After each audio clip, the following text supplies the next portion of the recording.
Friends, कैसे हैं आप सभी का भक्ति पूजा पाठ चैनल में एक बार फिर से मैं स्वागत करती हूँ। फ्रेंड्स, आज हम अध्याय 2 की कथा के बारे में पढ़ेंगे। कार्तिक मास के अध्याय 2 की कथा जो है इस प्रकार है। सिमर चरण गुरुदेव के लिखो शब्द अनूप, कृपा करे भगवान सच्चित आनंद रूप।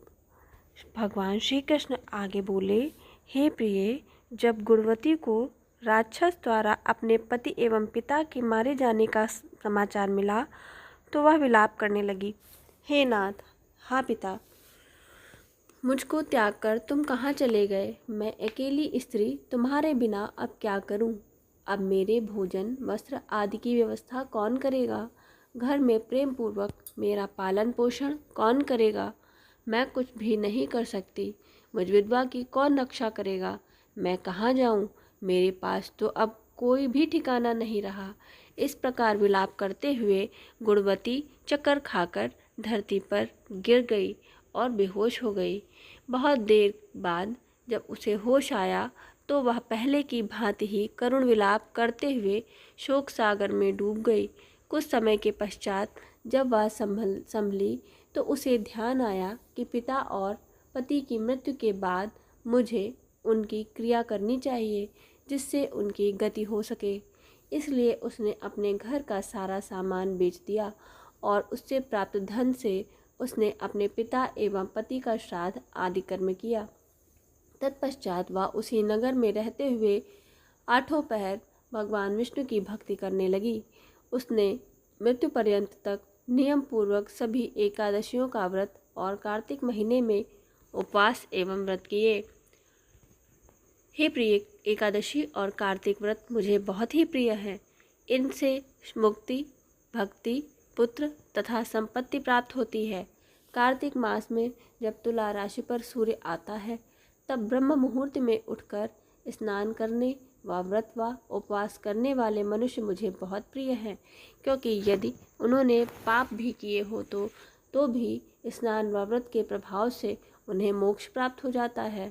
कार्तिक में स्नान, जागरण, दीपदान तथा तुलसी के पौधे की रक्षा करने वाले मनुष्य साक्षात भगवान विष्णु के समान हैं। कार्तिक मास में मंदिर में झाड़ू लगाने वाले, स्वास्तिक बनाने वाले तथा भगवान विष्णु की पूजा करने वाले मनुष्य जन्म मरण के चक्कर से छुटकारा पा जाते हैं। यह सुनकर गुणवती भी प्रतिवर्ष श्रद्धापूर्वक कार्तिक का व्रत और भगवान विष्णु की पूजा करने लगी। हे प्रिय, एक बार उसे ज्वर हो गया और वह बहुत कमज़ोर भी हो गई। फिर भी वह किसी प्रकार गंगा स्नान के लिए गई। गंगा तक तो वह पहुंच गई, परंतु शीत के कारण वह बुरी तरह से कांप रही थी। इस कारण वह शिथिल हो गई। तब मेरे दूत उसे मेरे धाम में ले आए।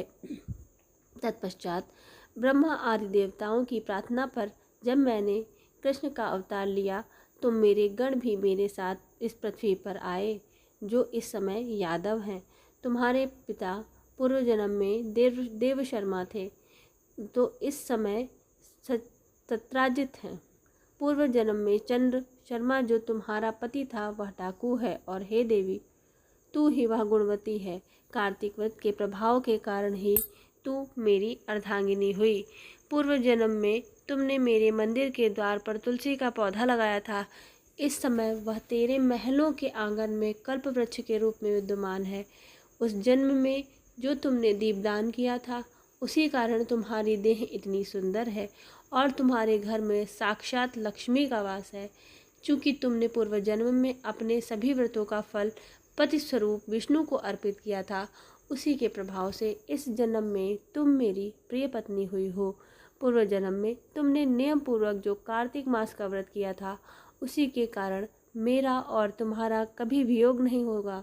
इस प्रकार कार्तिक मास में व्रत आदि करने वाले मनुष्य मुझे तुम्हारे समान प्रिय हैं। दूसरे जप, तप, यज्ञ, दान आदि करने से प्राप्त फल कार्तिक मास में किए गए व्रत के फल से बहुत थोड़ा होता है, अर्थात कार्तिक मास के व्रतों का 16वां भाग भी नहीं होता है। इस प्रकार सत्यभामा भगवान श्री कृष्ण के मुख से अपने पूर्व जन्म के पुण्य का प्रभाव सुनकर बहुत प्रसन्न हुई। दोस्तों, आपने ये द्वितीय अध्याय की कथा को सुना है और इसके बाद मैं आपसे यह विनती करती हूँ कि आपको इस कथा में कुछ भी अच्छा लगा हो तो आप हमारे कमेंट बॉक्स में जय श्री हरि अवश्य लिखिएगा। और इसी के साथ साथ मैं अपने श्रृंखला को आगे अगले वीडियो में तृतीय अध्याय के रूप में लेकर आऊँगी और इस श्रृंखला को आगे बढ़ाऊँगी। धन्यवाद।